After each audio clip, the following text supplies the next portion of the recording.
رات کے 1 بجے کا وقت تھا۔ گلی سنسان اور ہر طرف خاموشی تھی، جب اچانک اس چھوٹے سے گھر کا دروازہ کھلا، جو گھر کسی کی جنت تھا، کسی کا آشیانہ تھا۔ اکرم نے اپنی بیوی راحیلہ کو دھکا دیا اور راحیلہ سڑک پر آ گری۔ آنکھوں میں آنسو اور چہرے پر حیرانگی لیے اس نے پلٹ کر اکرم کو دیکھا، جس کے چہرے پر کوئی پچھتاوا یا ندامت تو دور کی بات، رحم بھی نہ تھا۔ جا دفع ہو جا یہاں سے، اب اپنی شکل نہ لے کر اس طرف آنا، پانچ عورت، تو نے میری زندگی کے 3 سال برباد کر دیے، اب تک تو میں 2 بچوں کا باپ ہوتا، اکرم نے غصے سے کہا اور دروازہ بند کر دیا۔ یہ تو وقت ہی جانتا تھا کہ کون کتنا برباد ہوا تھا۔ دروازے کے اس پار کھڑا وہ شخص جس نے کچھ دن پہلے دوسری شادی کی تھی اور پہلی بیوی سے جان چھڑانے کے لیے اسے صرف ایک لفظ کی ضرورت پڑی، جسے 3 بار بول کر اس نے بات ختم کر دی۔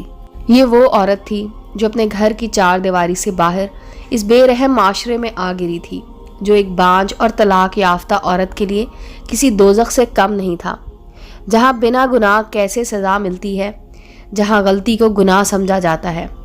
معاشرے کی اس کتاب میں عورت نام کے مضمون کی آخری لائن یہ ہے کہ غلطی تو ہمیشہ عورت کی ہوتی ہے۔ راحیلہ کو بھی ایسی ہی ایک غلطی کی سزا دی گئی تھی، وہ غلطی جس میں اس کا کوئی عمل دخل نہیں تھا۔ ساس بھی کھڑی دیکھ رہی تھی، پر اسے راحیلہ کی کوئی فکر نہیں تھی۔ وہ تو پہلے ہی راحیلہ سے جان چھڑوانا چاہتی تھی۔ راحیلہ نے ایک نظر اپنے گھر کو دیکھا، وہ گھر جو اس کا کبھی تھا ہی نہیں۔ وہ اپنے آنسو صاف کرتی ہوئی اٹھی اور اپنی ماں کے گھر کا رخ کیا۔ گھر تک کا فاصلہ 7 منٹ تھا۔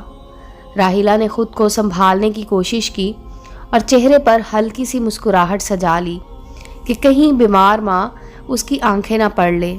ماں کے گھر میں داخل ہوئی تو ماں سردی کے اس موسم میں برآمدے میں رکھی ایک پرانی چارپائی پر اس بدبودار اور خستہ سے لحاف میں لیٹی تھی، شاید اپنے بچوں کی خوشیوں کی دعا کر رہی تھی۔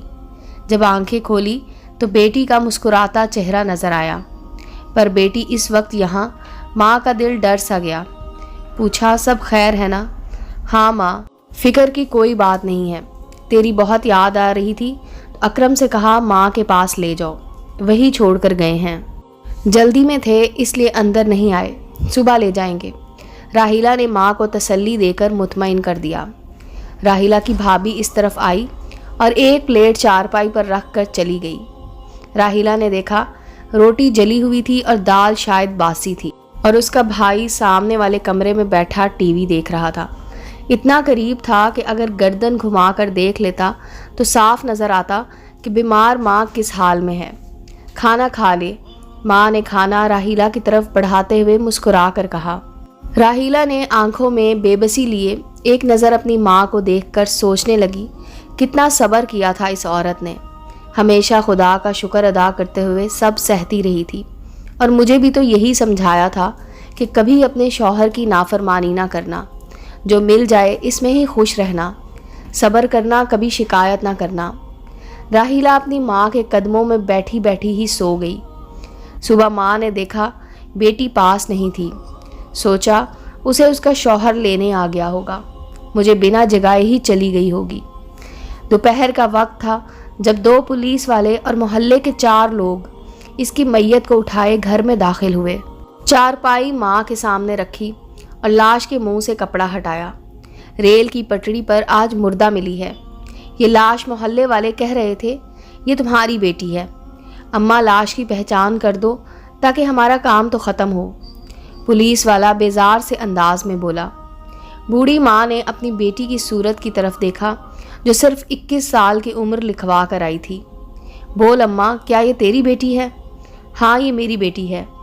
وہ سچ میں اس کی ہی بیٹی تھی جس نے ماں پر بوجھ بننے سے آسان جان دینا سمجھا اور خودکشی کر لی۔ امید ہے دوستو سٹوری اچھی لگی ہوگی، چینل کو لائک اور سبسکرائب کریں اور بیل آئیکن کا بٹن دبانا مت بھولیں تاکہ ہر نئے آنے والی سٹوری کا نوٹیفیکیشن آپ کو مل سکے۔ ملتے ہیں اگلی سٹوری کے ساتھ۔